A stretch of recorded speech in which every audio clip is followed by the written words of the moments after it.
Boa tarde, Getúlio. Gostaria de agradecer o seu ter aceitado o nosso convite para vir aqui no nosso podcast, Fala Claudão.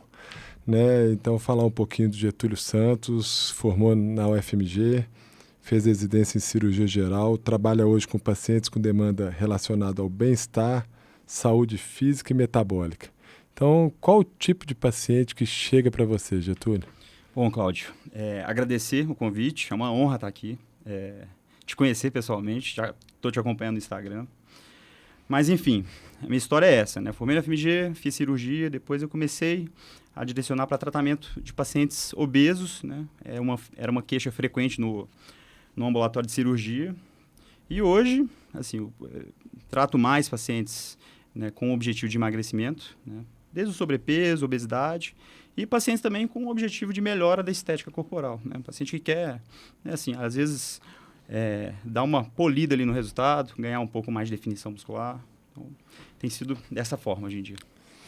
Isso é interessante porque a gente percebe, né, nos mais jovens, a gente tem lá os fellows, os residentes, que hoje o resultado tem que ser um pouquinho mais imediato, né? Tem que ser mais rápido.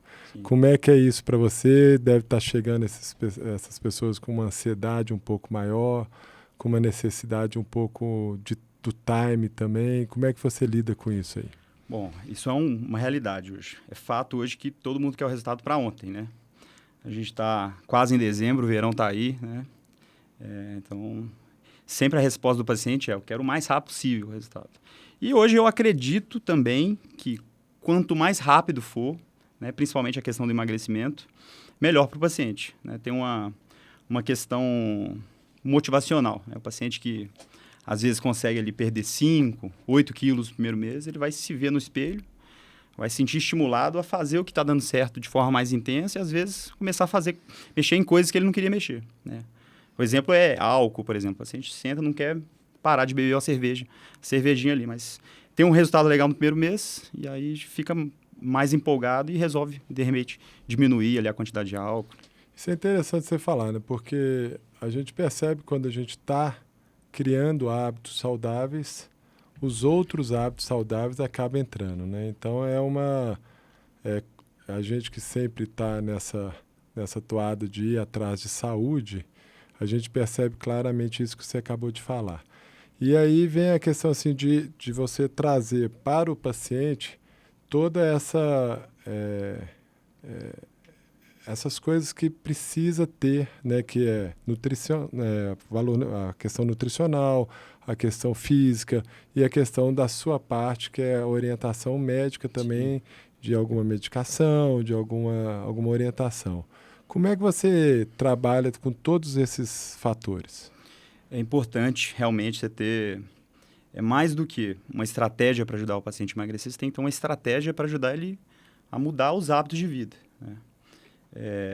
O que levou o paciente, né, a um estado de sobrepeso ou obesidade vai voltar a levar ele para esse estado se ele não melhorar, né? Então, talvez o mais importante seja, durante o tratamento, a gente conseguir mudar os hábitos, né? Por isso que, você bem disse, é importante não só a avaliação médica e um cuidado com o médico, mas você ter, né, como uma tríade, o nutricionista para cuidar da dieta, né, ter um treinador, né, o educador físico para cuidar da atividade física, né? E aí, para o paciente conseguir bons resultados, mesmo que sejam resultados rápidos, mas mais importante é manter esses resultados, né?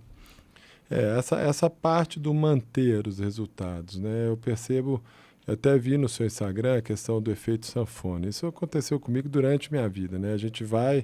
Se a gente for pensando que depois de formado, a gente ganha 1 quilo por ano, que é uma coisa leve. Chega depois de 20 anos de formado, você está com sobrepeso de 20 quilos. Mas aí você perde rapidamente e aí eu percebo que a grande dificuldade é manter esse peso. Sim. Isso por causa dos hábitos, né? Sim. Os hábitos, né, eles te constroem, né, a longo prazo. E além disso, assim, o efeito sanfona é algo que eu comento muito em consultório, porque o paciente, no efeito sanfona, ele engorda, ganhando gordura, e quando ele vai emagrecer, ele, além de perder gordura, ele perde massa magra também. E depois ele volta a engordar, e é isso, né? A longo prazo, ele está com o saldo assim, de gordura muito alto e com uma perda de massa magra no processo. Então, vai ficando mais difícil de emagrecer, né? A gordura é resiliente, né? Ela quase que é um caminho sem volta. Por isso que é importante se atuar nessas várias frentes para emagrecer, né? E principalmente mudar os hábitos. Eu percebo também, né, Getúlio, a questão a gente tem a expectativa, né? Na minha época, a expectativa era um pouco menor, porque tinham poucas pessoas que a gente gostaria de agradar. Hoje, com a mídia social, a internet, passou a ser uma quantidade bem maior. A exigência parece que aumentou. E aí, isso cai no seu colo também, isso é uma queixa, você percebe que isso está aumentando, a expectativa realmente é uma coisa a ser trabalhada? Como é que é isso? Sim, a expectativa... hoje os padrões são outros, né? São padrões mais exigentes. Isso vem até um pouco da minha história, né? Assim, eu formei, fiz cirurgia e comecei a trabalhar com esse público, né? Os pacientes de emagrecimento e de ganho de massa magra. E isso cresceu tanto porque hoje em dia a expectativa para você ter um corpo, né, em forma é muito maior. Cresceu tanto que a cirurgia geral, para mim, hoje é importante ainda, mas ocupa uma menor quantidade de tempo na minha semana. Mas a demanda talvez seja quase de 100% das pessoas numa certa melhora do perfil corporal, né? É algo muito comum. E aí vem a questão assim, né? O que essa imagem traz para o bem-estar do paciente? Adoro falar de bem-estar. Uhum. Eu já fui presidente do hospital, já fui síndico do prédio, então a gente sempre tenta levar esse conceito de bem-estar, né? Sim. Eu lembro quando a gente fez a reforma no hospital, eu coloquei aquelas cadeiras de massagem no conforto médico. A maioria dos médicos que me criticaram muito na época são as que mais usam essa cadeirinha, que é uma delícia, né? Mas o bem-estar, a mesma coisa no prédio, né? A gente fez uma academia super top, trouxemos a possibilidade de fazer ali, em plena pandemia, né? A ginástica. Então, você descer no mesmo lugar e já fazer sua ginástica, sim, é muito interessante. A gente vê os conceitos dos prédios assim também, né? Junta-se a isso, a toda aquela imagem que você quer passar. E aí eu vejo assim, como é que lida isso nos vários públicos. Então, você tem um jovem, você tem a meia-idade e tem aquelas pessoas mais velhas que também já estão procurando isso. Sim.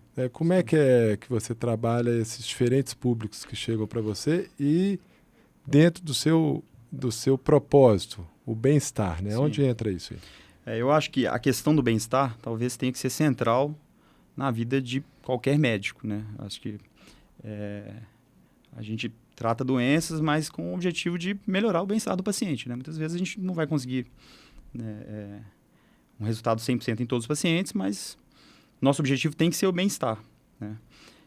E assim, eu vejo nos meus pacientes que muitas vezes o primeiro contato pode ser que seja uma questão estética, uma questão de padrões, né, corporais recentes, mas ao longo prazo, construindo melhores hábitos, tem um impacto gigante no bem-estar do paciente, né? Aquela paciente que não ficava bem, né, num biquíni, começa a ficar muito bem, vai para a praia, tira foto, tem mais facilidade de postar.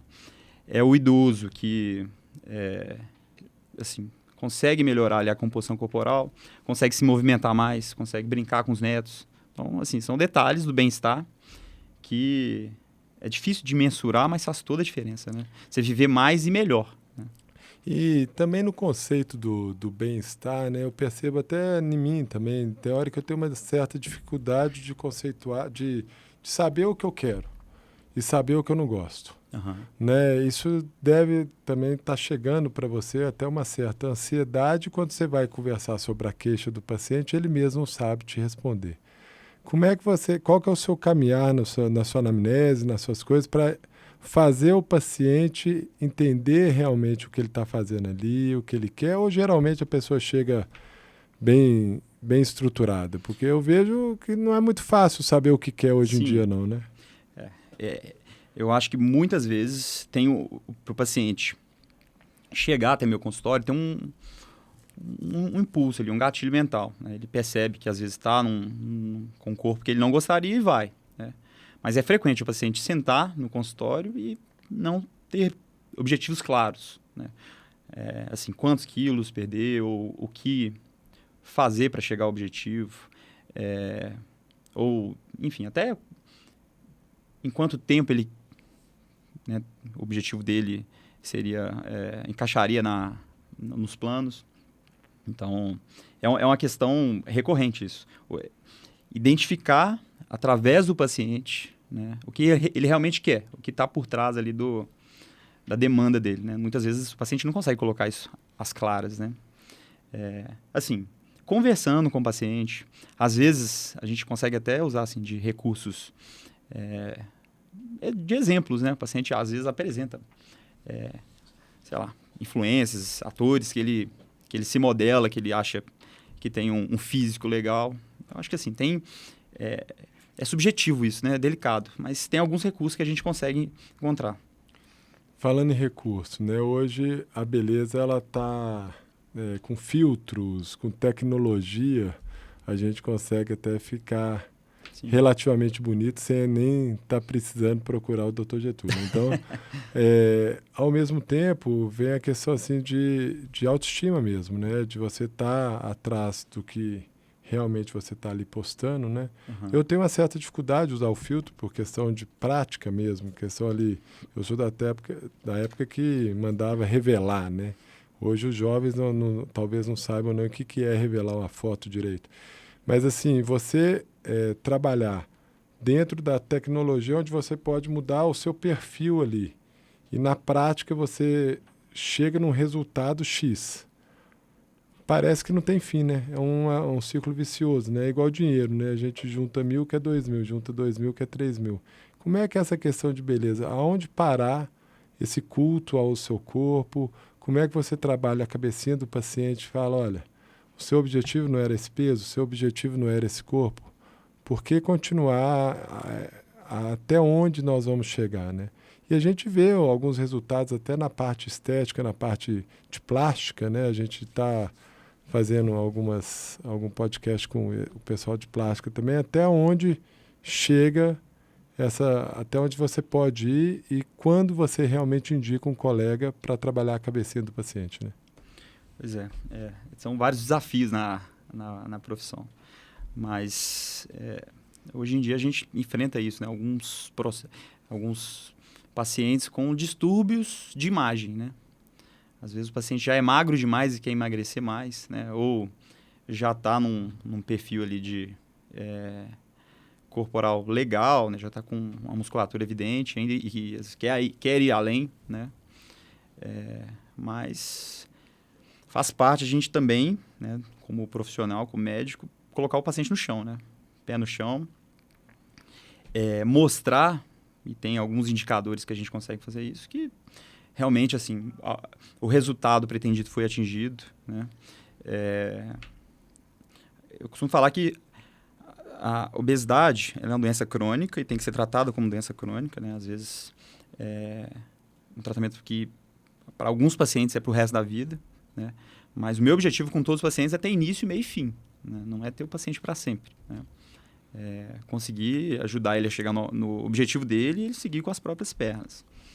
Mas, muitas vezes, alcançar o objetivo, mostrar para o paciente que ele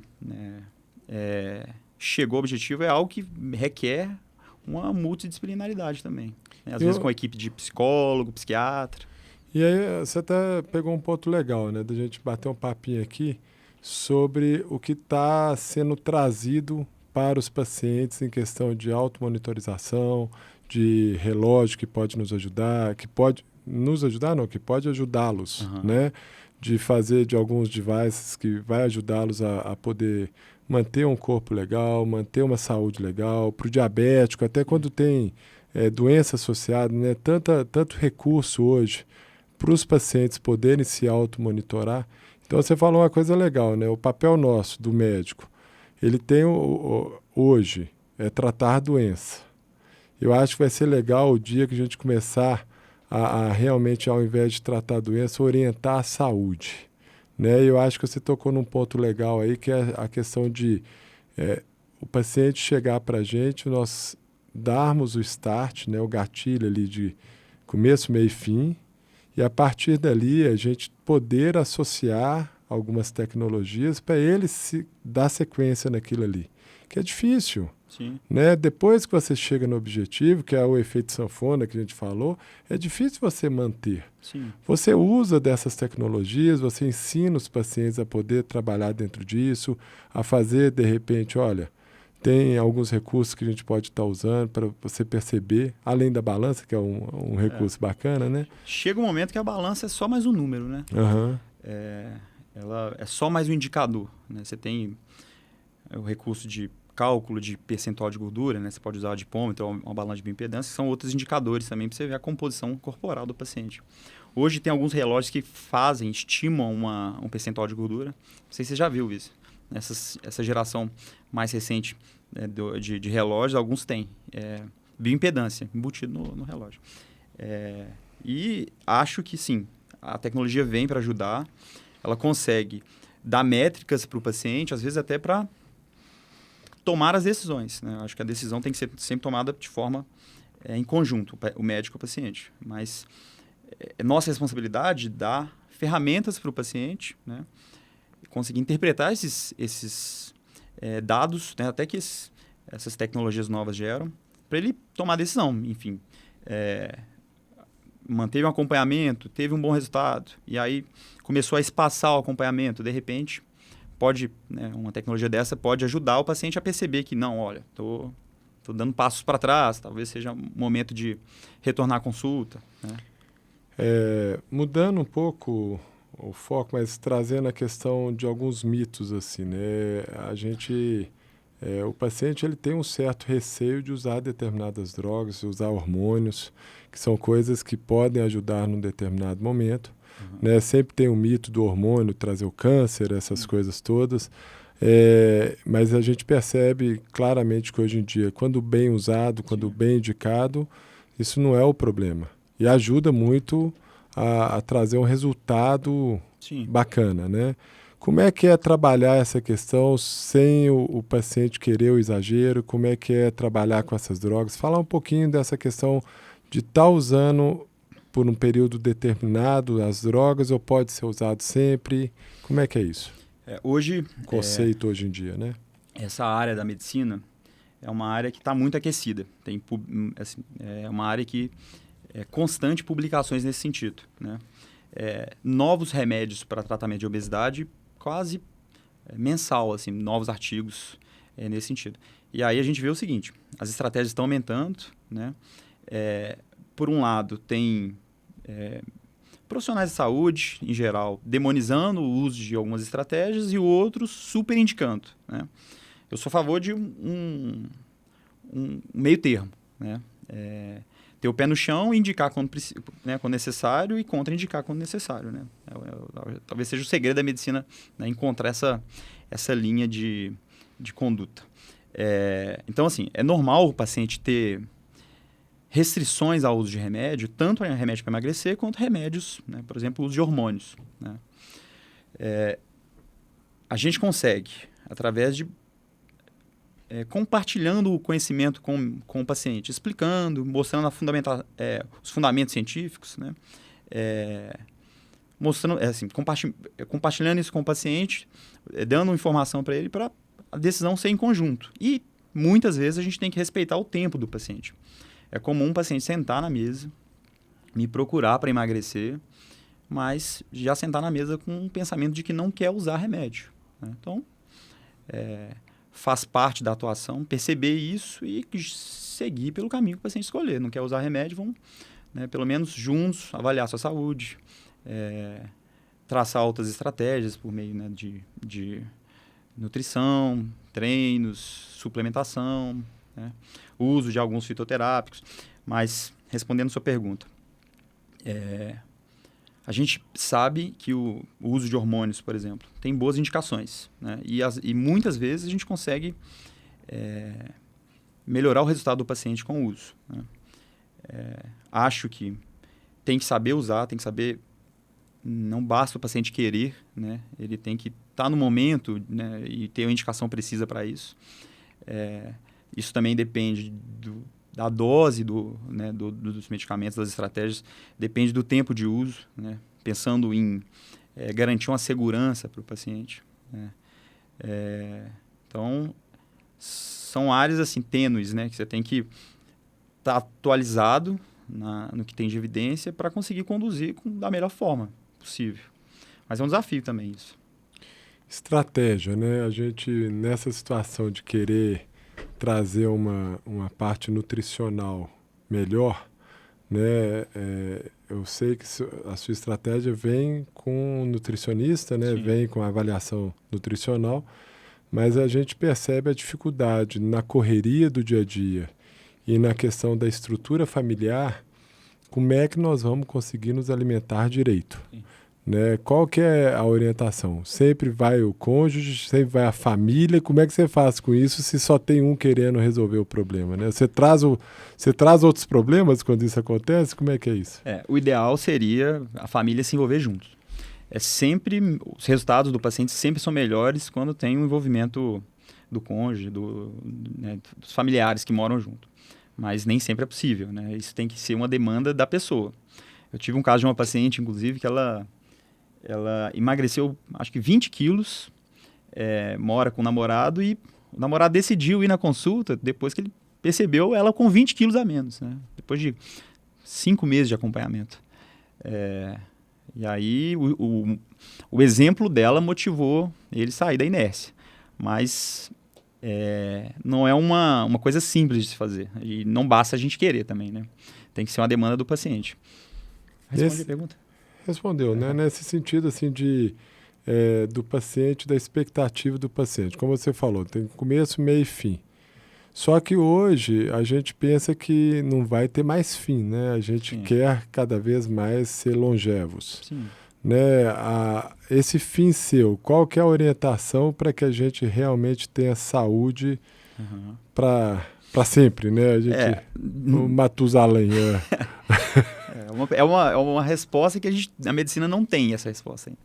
Mas quando eu digo que o acompanhamento tem que ter início, meio e fim, assim, em resumo, o paciente chega num momento no consultório e a gente consegue, através de um tratamento, levar ele de um ponto A para um ponto B. Né?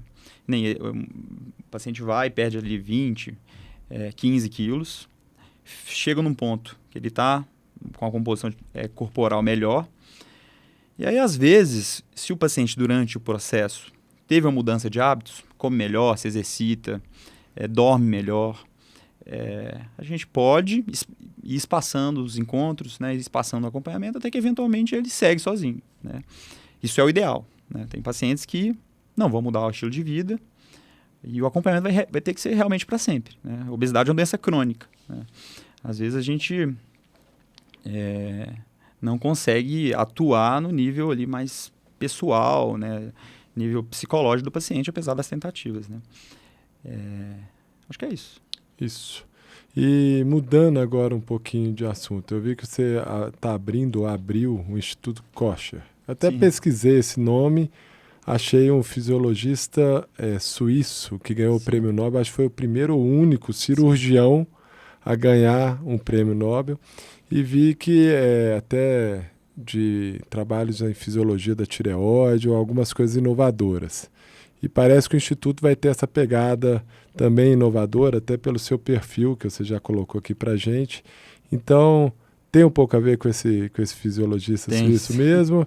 E outra coisa, gostei do nome, achei o nome legal, bacana, né? Legal. Tem super a ver. O Kosher, né, foi o primeiro cirurgião, acho que foi o primeiro Nobel na medicina. Eu tenho que pesquisar isso depois, mas acho que foi em 1909. Isso. Ele era cirurgião e ganhou, o Nobel que ele ganhou foi em relação ao trabalho na tireoide, né?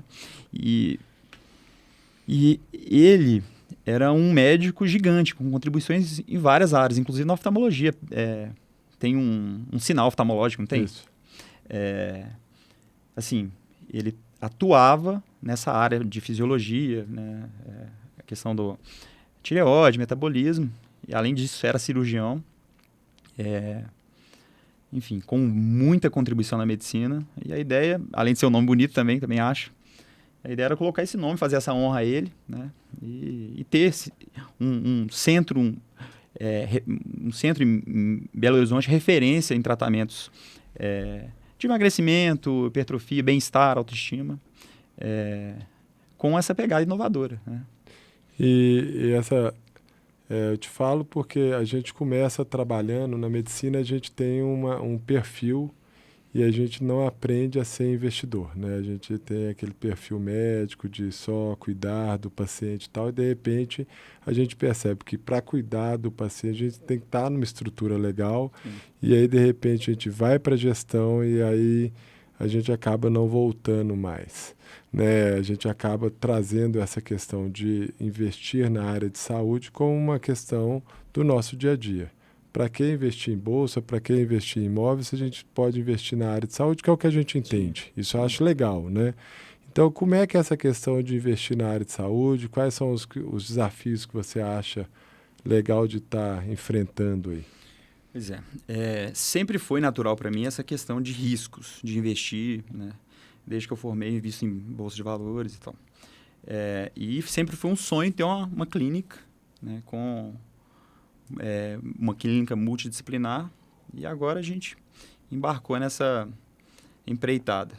Assim, a minha percepção é que é desafiador, né? Todos os dias é um desafio diferente. E, ao mesmo tempo, a gente, né, como você disse, a gente não aprende isso em faculdade. A gente não é preparado para os desafios. Então, a gente aprende com o processo. Eu acho que talvez muitas coisas na vida sejam assim. Aprender durante o processo. Muitas vezes é trocar o pneu com o carro em movimento, né? E o desafio de tentar construir algo maior do que a gente, né? E chega um momento que você percebe, né? Acho que isso tem a ver com personalidades também, mas você percebe que é algo incrível, algo que é estimulante, né? Que é algo motivador. Hoje, eu não sabia que empreender e essa gestão na área da saúde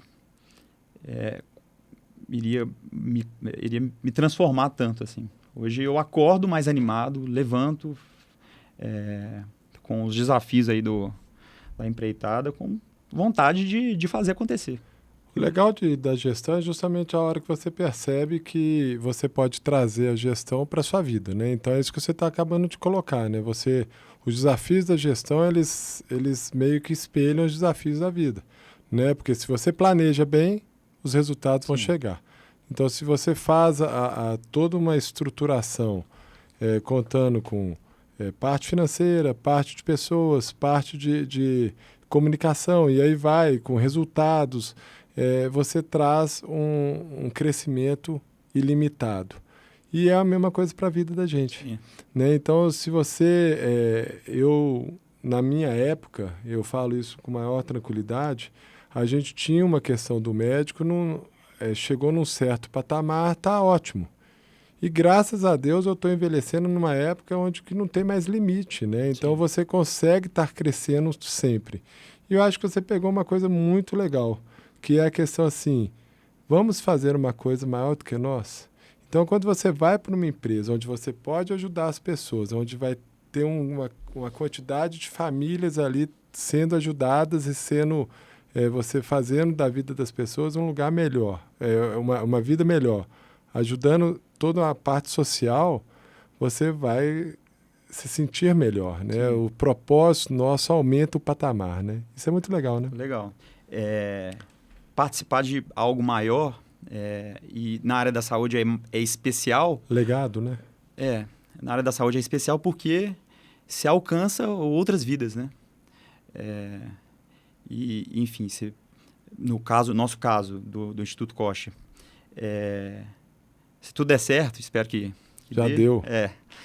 Alcançar pessoas, levar tratamentos sérios, embasados em ciência, entregar resultado para as pessoas, mudar a vida das pessoas, você falou de tentar tornar a nossa vida mais longeva, né?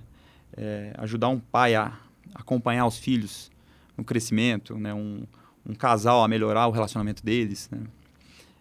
Isso não tem preço. É muito legal. A gente passa a ter um propósito num patamar maior, né? Então a gente acha muito legal. Isso me fez, quando eu fui para a gestão, né? Eu comecei a participar não só porque o propósito médico é um propósito muito legal, né? Você acaba ajudando. Eu sou oftalmologista, eu faço as pessoas enxergar. Bacana, isso não tem preço também.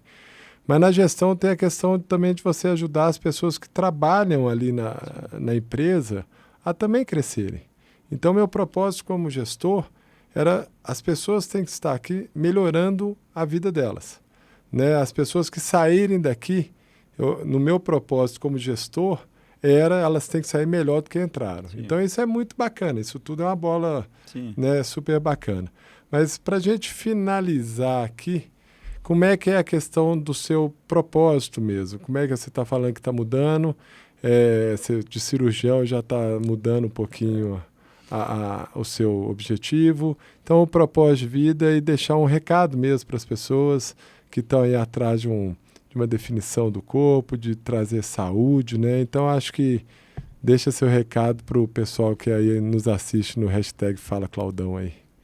Pois muita coisa para falar, né? Em relação à mudança em carreira, eu acho que a medicina, apesar das mudanças, né, atuais, eu acho que a medicina é incrível. Eu amo o fato de ser cirurgião.